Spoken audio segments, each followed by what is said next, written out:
Hello bachcho, let's read this question. So this question says the direction theta of electric field at point P due to uniformly charged finite rod is ठीक है finite rod के कारण आपको बताना है direction of electric field बताना है। तो देखिए बच्चों इस क्वेश्चन का की कॉन्सेप्ट आप क्या लिख सकते हैं।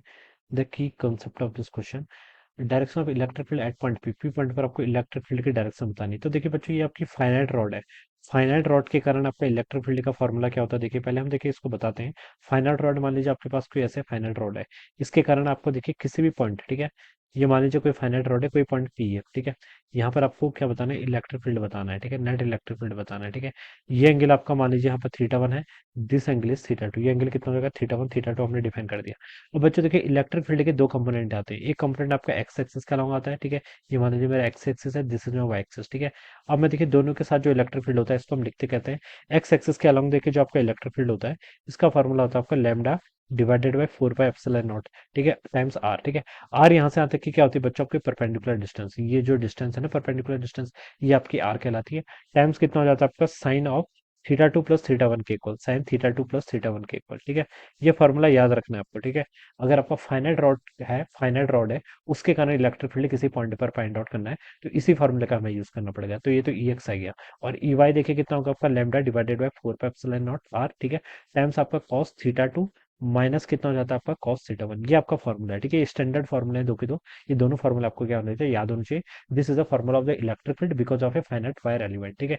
ये इस तरीके से इस फॉर्मूले से हम क्या करते हैं कैलकुलेट करते हैं। तो बच्चों देखिए इस क्वेश्चन में अगर हमें देखा जाए तो हमें इस तरीके से देखिए एक आपको यहाँ पर रॉड दी गई है दिस इज द रॉड ठीक है। यहाँ पर कोई आपका पॉइंट पी है this is the point P ठीक है। ये एंगल तो आपको 90 डिग्री के इक्वल गिवन कर रखा है ठीक है।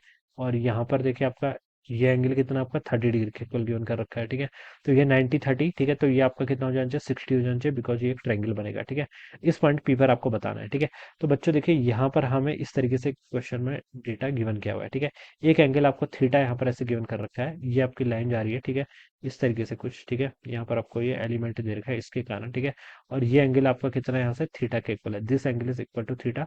तो ये एंगल भी कितना होगा बच्चों अपने यहाँ से थीटा के इक्वल होगा।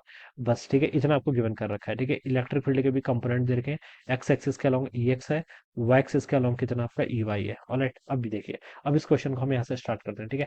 बच्चों देखिए मुझे यहाँ पर से थीटा बताना है बेसिकली ठीक है ऑप्शंस में देखें तो थीटा बताना है। तो यहाँ से मैं टेन थीटा को क्या लिख सकता हूँ टेन थीटा होगा आपका perpendicular upon base.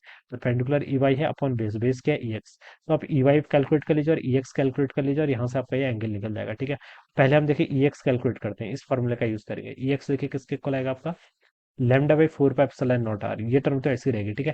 Theta 1 theta 2 देखिए थीटा 2 था क्या थीटा 2 था कि जिस पॉइंट पर आपको इलेक्ट्रिक फील्ड फाइंड आउट करना है और जो उसका एक्सट्रीम एंड है वो कितना एंगल बना रहा है ठीक है। तो पी और इसका एक्सट्रीम एंड तो ये है। तो ये एंगल तो देखिए बच्चों 0 डिग्री के इक्वल है कितना जीरो। तो आप यहाँ पर से लिख सकते हैं देखिए थीटा 2 की वैल्यू तो बच्चों कितनी आ रही है यहाँ से 0 के इक्वल आ रही है ठीक है।